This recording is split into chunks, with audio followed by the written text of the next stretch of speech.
हे पुस्तक वाचून अनेकांनी आत्महत्या केली. काही जण भीतीने वेडे झाले, तर काही जण मेंटली वीक पडले. असं म्हटलं जातं की या पुस्तकात एक भयंकर निगेटिव्ह एनर्जी आहे, जे वाचून लोकांसोबत खूपच विचित्र घटना घडल्या.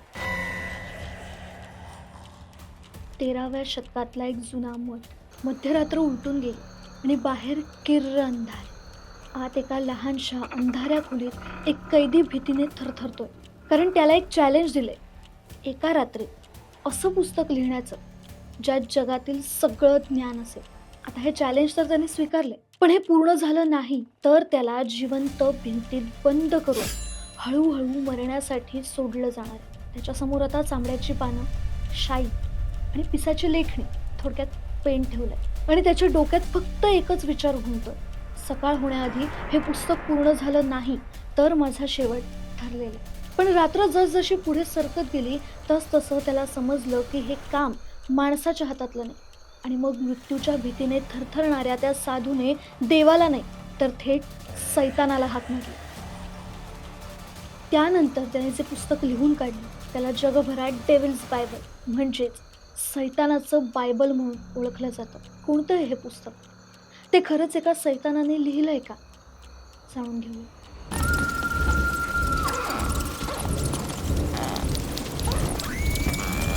तर या स्टोरीशी जोडलेलं पुस्तक म्हणजे कोडेक्स गिगास. हे पुस्तक काही साधं सुद्धा नाही. जगातील सर्वात मोठ्या मध्ययुगीन हस्तलिखितांपैकी हे एक मानलं जातं. या पुस्तकाचा आकार इतका प्रचंड आहे की ते उचलण्यासाठी कमीत कमी 2 धष्टपुष्ट माणसांची गरज लागते. कोडेक्स गिगास या नावाचा अर्थच मुळात विशाल पुस्तक असा होतो. हे पुस्तक 13व्या शतकात बोहेमिया या भागात तयार झालं, जो भाग आज झेक रिपब्लिक म्हणून ओळखला जातो. आणि हे पुस्तक सध्या स्वीडनच्या नॅशनल लायब्ररीमध्ये अत्यंत सुरक्षितपणे जतन करून ठेवलंय. आता हे पुस्तक म्हणजे खरंच बायबल आहे का? तर नाही. यात त्या काळातील इतिहास, औषधोपचार आणि वैद्यकशास्त्राची माहिती, कॅलेंडर, प्रार्थना आणि अनेक महत्त्वाचे लेख समाविष्ट आहेत. म्हणजेच त्या लोकांच्या अटीप्रमाणे हे पुस्तक त्या काळातील ज्ञानाचा एक महासागर होतं. पण तरीही लोक याला इन्फॉर्मेटिव्ह पुस्तक न म्हणता सैतानाचं बायबल का म्हणतात? त्याचं मुख्य कारण दडलंय या पुस्तकाच्या 290व्या पानावर. या पुस्तकात एका अख्ख्या पानावर सैतानाचं एक भलं मोठं आणि भीतीदायक चित्र काढलेलं आहे. मोठे डोळे, विचित्र हिरवा चेहरा, 2 मोठी शिंग आणि हाताची तीक्ष्ण लाल नखं. हे चित्र पाहून आजही अनेकांच्या अंगावर काटा येतो. हे चित्र आहे लुसिफर, किंवा ज्याला अनेक गुप्त पंथांमध्ये बॅफोमेट म्हटलं जातं त्याच. मध्ययुगीन काळातल्या धार्मिक पुस्तकांमध्ये देव, संत किंवा तत्सम चित्र असणं नॉर्मल होतं. पण अशा एखाद्या इन्फॉर्मेटिव्ह पुस्तकात लुसिफर किंवा बॅफोमेटचं एवढं मोठं आणि ठळक चित्र असणं हे अत्यंत धक्कादायक होतं. आणि इथूनच या पुस्तकाशी रिलेटेड वेगवेगळ्या थिअरीजला सुरुवात झाली. पण कथा इथेच संपत नाही. आधुनिक काळातील कॉन्स्पिरन्सी थिअरीजनुसार या पुस्तकाचा थेट संबंध इल्युमिनाटी नावाच्या जगातील सर्वात रहस्यमय आणि गुप्त संघटनेशी जोडला जातो.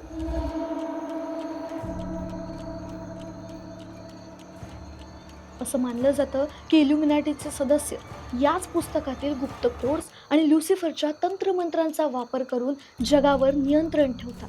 जगातील अनेक मोठे पॉप स्टार्स, हॉलिवूडचे दिग्गज अभिनेते आणि अब्जाधीश श्रीमंत व्यक्ती स्वतःला प्रसिद्धी आणि पैशांच्या शिखरावर नेण्यासाठी या इल्युमिनाटी संघटनेत सामील होतात, ज्याची मुळं या सैतानाच्या बायबलमध्ये दडलेली आहेत अशा चर्चा आहे. अनेक मोठमोठे सेलिब्रिटी त्यांच्या गाण्यांमध्ये आणि पार्ट्यांमध्ये बॅफोमेटचे सिम्बॉल्स दाखवून याच शक्तीचा उदो करतात असे दावे वारंवार केले जातात. आता या पुस्तकाबद्दल जी स्टोरी सांगितली जाते ती अशी की जेव्हा त्या कैदी साधूला जाणीव झाली की एका रात्रीत एवढं भलं मोठं पुस्तक लिहिणं अशक्य आहे, तेव्हा त्याने सैतानाशी करार केला.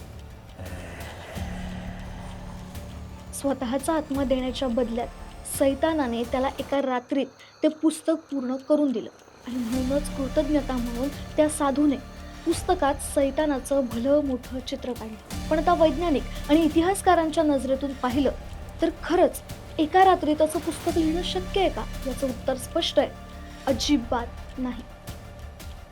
इतिहासकारांच्या मते या पुस्तकातील हस्ताक्षर संपूर्ण पानांवर एकसारखंच आहे. याचा अर्थ हे पुस्तक एकाच व्यक्तीने लिहिलंय. पण हे काम एका रात्रीचं नसून त्या एका व्यक्तीने आपल्या आयुष्याची 20 ते 30 वर्ष अत्यंत शिस्तीने आणि मेहनतीने देऊन हे महाकाय पुस्तक पूर्ण केलं असावं. पण मग प्रश्न उरतो की सैतानाचं चित्र का काढलं गेलं? तर कदाचित लोकांना पापाची भीती दाखवण्यासाठी किंवा चांगलं आणि वाईट यातला फरक सांगून लोकांना सावध करण्यासाठी ते चित्र रेखाटलं गेलं असावं. किंवा कदाचित हे पुस्तक एका साधूने अनेक वर्ष एकांतात राहून लिहिलं असेल आणि सैतानाची कथा फक्त लोकांनी नंतर रंगवून सांगितली असेल. आता खरं काय खोटं काय ते त्या साधूलाच माहिती. पण शेकडो वर्षांनंतरही कोडेक्स गिगासचं रहस्य आजही संपलेलं नाही. आज जेव्हा लोक त्या पुस्तकातील सैतानाचं पान पाहतात तेव्हा मनात एकच विचार येतो, हे खरंच फक्त एका माणसाने काढलेलं चित्र आहे की त्या अंधाऱ्या रात्री मठाच्या भिंतींमागे खरंच काहीतरी अकल्पनीय घडलं होतं,